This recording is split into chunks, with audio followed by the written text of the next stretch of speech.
นะโมตัสสะภะคะวะโตอะระหะโตสัมมาสัมพุทธัสสะนะโมตัสสะภะคะวะโตอะระหะโตสัมมาสัมพุทธัสสะนะโมตัสสะภะคะวะโตอะระหะโตสัมมาสัมพุทธัสสะพุทธังธัมมังสังฆังนะมัสสามิ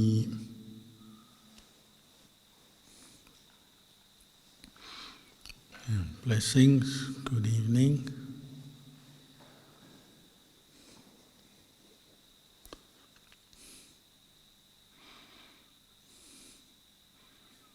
Currently in Bangkok, Thailand, they have an exhibition in the center near the Royal Palace of relics of the Lord Buddha. There's some bone fragments that are normally housed in the National Museum in New Delhi and been there for a long time, but as part of the 96th birthday celebrations of the Sangha-Raja, who's the supreme patriarch of Buddhism in Thailand, they invited the Indian government to bring the relics over to display. And they will also be taken around Thailand over the next few weeks. And with the small fragments of bone from the Buddha, there's also some small bone fragments from Venerable Sariputta and Venerable Mahamoggallana as well.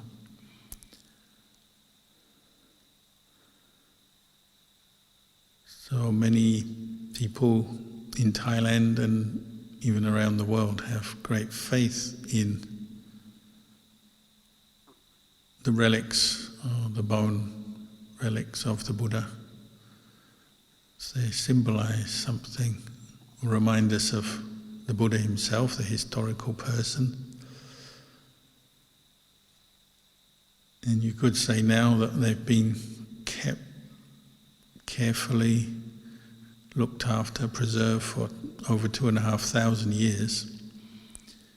They're sort of invested with a certain good energy, not just from the Buddha himself, but from all that care and attention, faith, devotion, worship that Buddhists have shown them. We, as Buddhists, we regularly build shrines, stupas, chettis around the world to house relics of the Buddha or arahants, enlightened beings.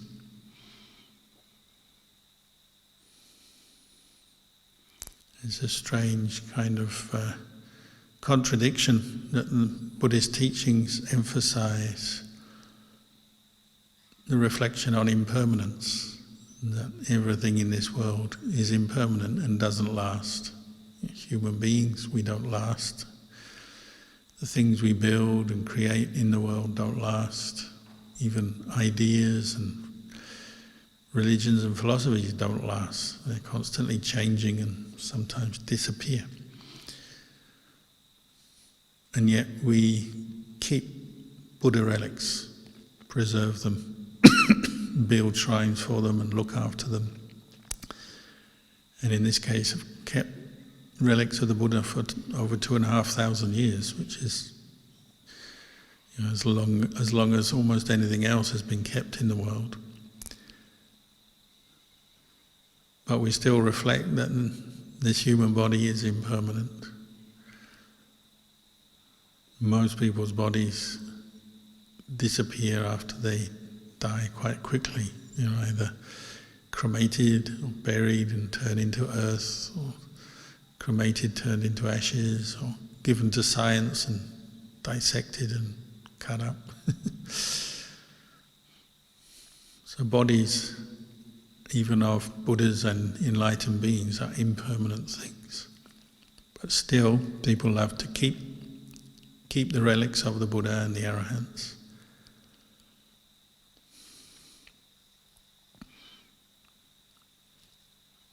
It's also a reflection on impermanence, say the impermanence of the religion itself. The Buddha was born and enlightened in northern India, near the foothills of the Himalayas. And for a while Buddhism flourished in northern India, but then the various monks took the teachings out, going north to Tibet and China, and south to southern India and Sri Lanka and across to Southeast Asia. But in India itself, the religion and the practice of the religion pretty much faded out. Had a few revivals, like under Emperor Asoka, but then the influence of other religions, Hinduism, Islam, Buddhism went very quiet. And even though there are ruins and some buildings and ruins still left, and some art forms still left in India, there's not much left of Buddhism physically, and there are still a certain small number of Buddhists in India practicing. But generally the teachings have moved on into other parts of Asia and the world now. So even these teachings are subject to impermanence, uncertain how long they'll be available in the world for us, whether in India or Thailand or in Australia or anywhere else. Can't be sure. And that again is one of the reflections for us as Buddhists. While we have an opportunity to hear the Dhamma, practice the Dhamma, then we should take it. We don't know how long we'll have this good opportunity.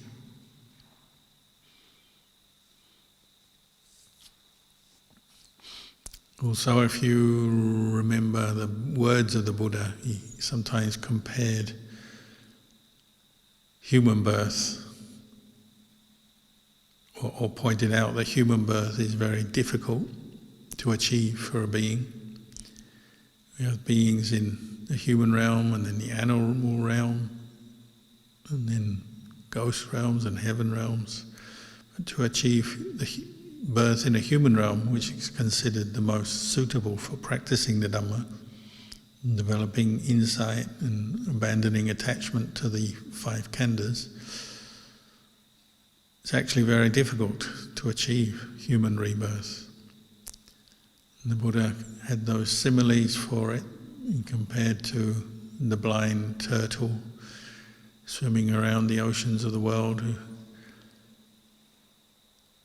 once every 100 years brings his head up to the surface, and then if you throw a bamboo hoop onto the surface of the ocean and let it float around, the chances of that turtle, blind turtle, coming up and putting its head through the bamboo hoop once every 100 years, there's more chance of that happening than there is of somebody being born as a human being. Because the complex workings and processes of karma are such that it's difficult to attain human birth. I think most people, you talk to them, they just assume somehow that if there is such a thing as rebirth, then they're going to come back as a human and get another chance to practice. But according to the Buddha, that is statistically not that likely.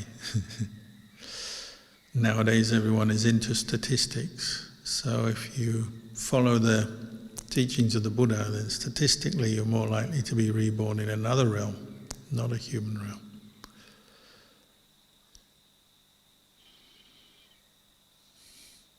Even if you're skeptical about rebirth into other realms, past lives, future lives, just to be born as a human and to come in contact with the Buddhist teachings is an amazing thing.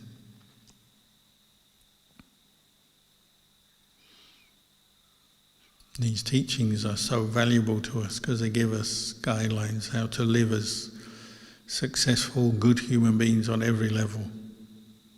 On the level of just basic attitude and outlook, teachings give us very good values and ideals to follow and practices for just living in society, living successfully in a family, in a community. And they give us the factors of the Noble Eightfold Path, which we can develop every day for our benefit and for the benefit of others.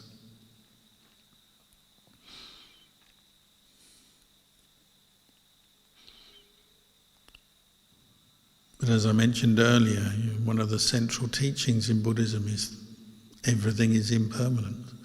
All formations, physical and mental, are impermanent, subject to change. Or another way of putting it is nothing lasts in this world. And if nothing lasts, then you could also say, well, then I cannot really own anything. Nothing in this world belongs to me because nothing lasts. If anything belonged to me, I would keep it indefinitely. But nothing lasts, nothing is permanent, therefore I don't really own, I cannot own anything. And this is a central reflection that the Buddha encouraged us to develop every day. And you can turn it around in different ways. You can ask the question, well, what do I own? Do I own anything in this world? Or what is ownership?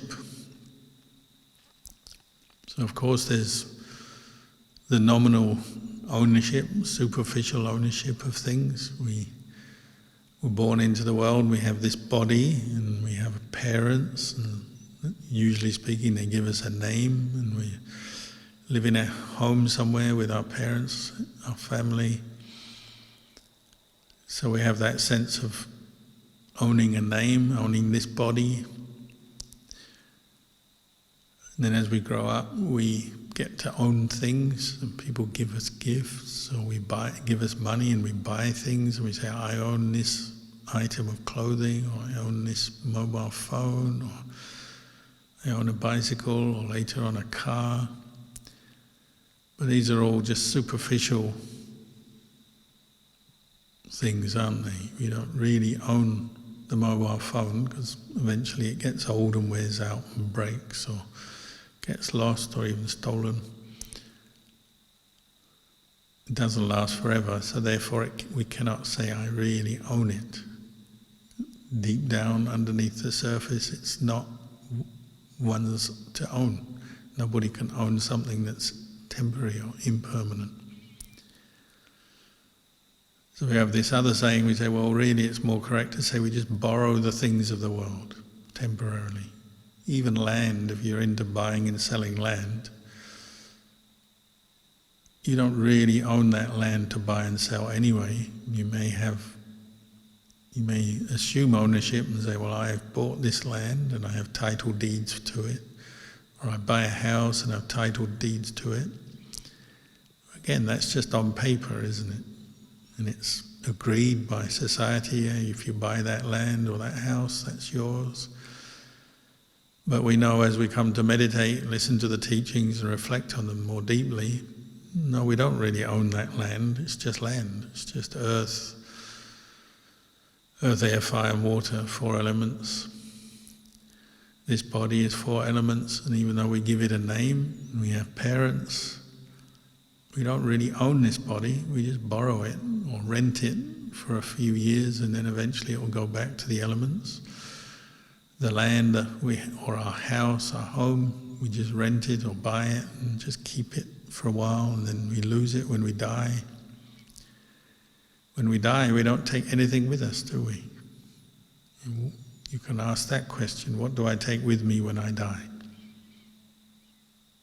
Well, nothing material, however much they try and stuff things into your coffin, you can't take any of it with you. Or your reputation, some people like to keep or have a reputation and hope that their reputation outlives them, good reputation, maybe. Well, that will gradually fade and disappear, and it's just an idea anyway, it's nothing very solid. May not be very accurate either. Maybe some people give you a better reputation than you deserve, and some give you a worse one than you deserve.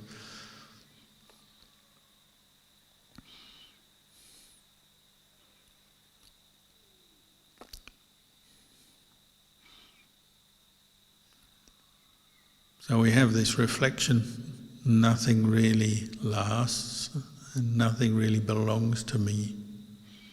But we can use that to our advantage as we reflect on that every day. The material world doesn't really belong to us.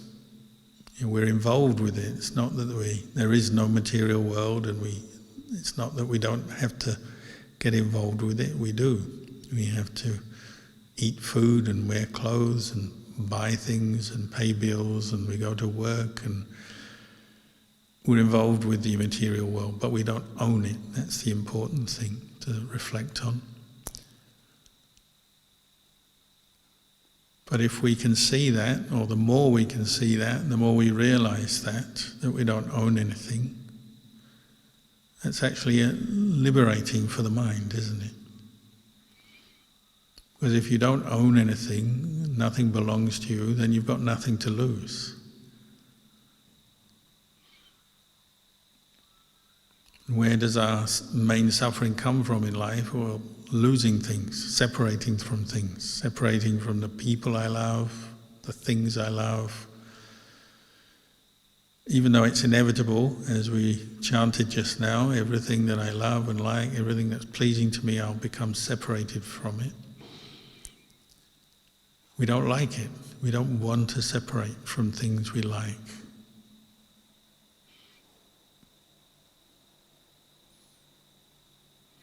But if you've already seen that or know that everything you are involved with in this world will become separated from you, then there's nothing to lose then, is there? Because you don't have ownership in your mind. You've relinquished ownership already by seeing the truth, seeing impermanence.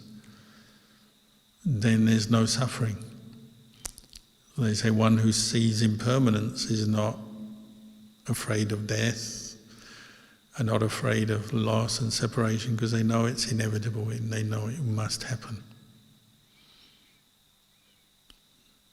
Doesn't mean to say it's pleasant. Nobody likes old age, sickness and death. Nobody likes losing property or wealth. Nobody likes losing the people they love. It's not pleasant, but it's inevitable.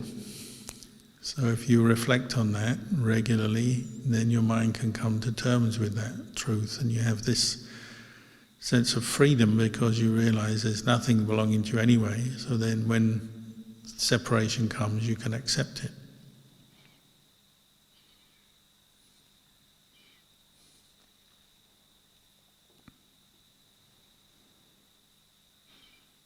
The reason we suffer and cry and experience grief is because we cannot accept it yet. We haven't contemplated enough, haven't developed enough mindfulness, and haven't reflected enough on this truth.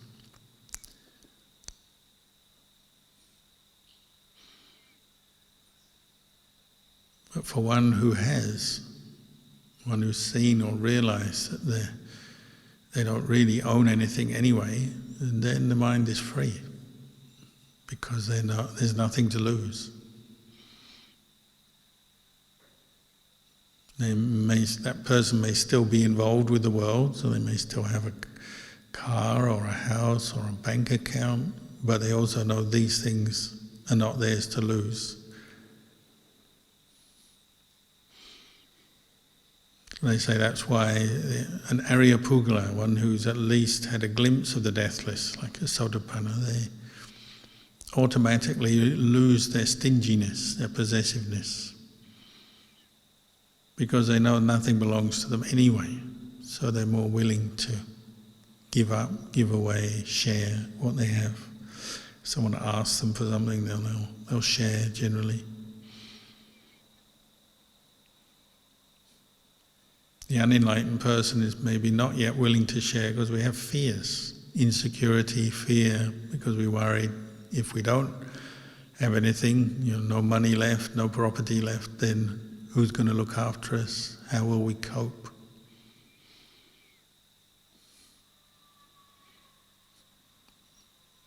In the Aryapugala, the noble one, they have a constant source of happiness on one level, even though they still have a body that gives them pain and grief from time to time. They have the happiness of not clinging because they know everything doesn't belong to them anyway. There's nothing to worry about. A mind free from worry, stress, free from insecurities, fears. For the Sotapanna, the stream enterer, fear may arise, but then they let it go straight away because they know it's coming from ignorance. For the Arahant, no fear at all.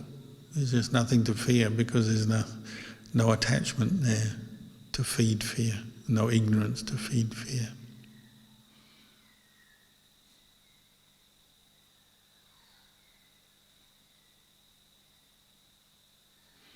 So they say the enlightened one, the Arahant, when the time comes to die, they say, oh, I've been dragging this body around for a long time now. It's time to let it go. So they don't cry about it, they don't feel sad, they just know, oh, that's just the way of things. You may say that's why we're practicing these Buddhist teachings, is to bring the mind to that point where it can just accept that we don't own anything. Everything has to be let go of. The more you contemplate this, the more you see it, the freer the mind becomes.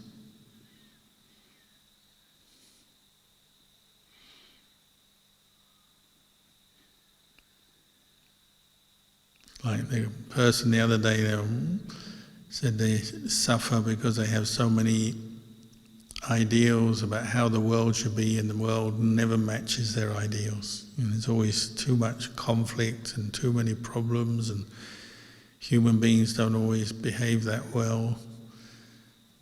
So they get very disappointed with the world. They suffer. But part of that is because they're taking ownership of the world. When you have an ideal or idealistic attachment, you want the world to be a certain way, to fit your ideal, to be perfect, to be like this, to be like that. Then you're going to suffer because you're taking ownership of the world. If you can see you don't own the world,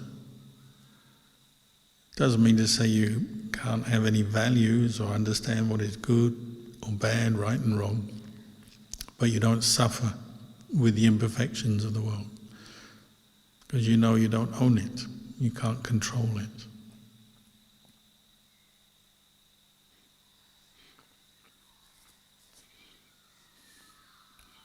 When we suffer, it's because we forget this. We start taking ownership of the world again. So, not happy with what's happening in our life, my life, happening to me or happening to the people I love. Things that are happening not to my liking, so I suffer. We take ownership of the world and then we want it to be a certain way.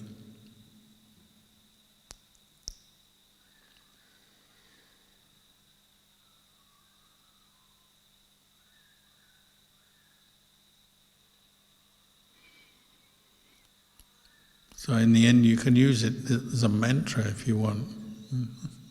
Nothing belongs to me, or I own nothing.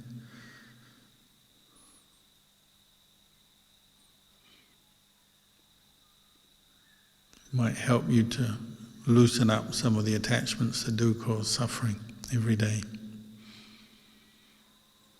So maybe I'll leave you with those reflections tonight.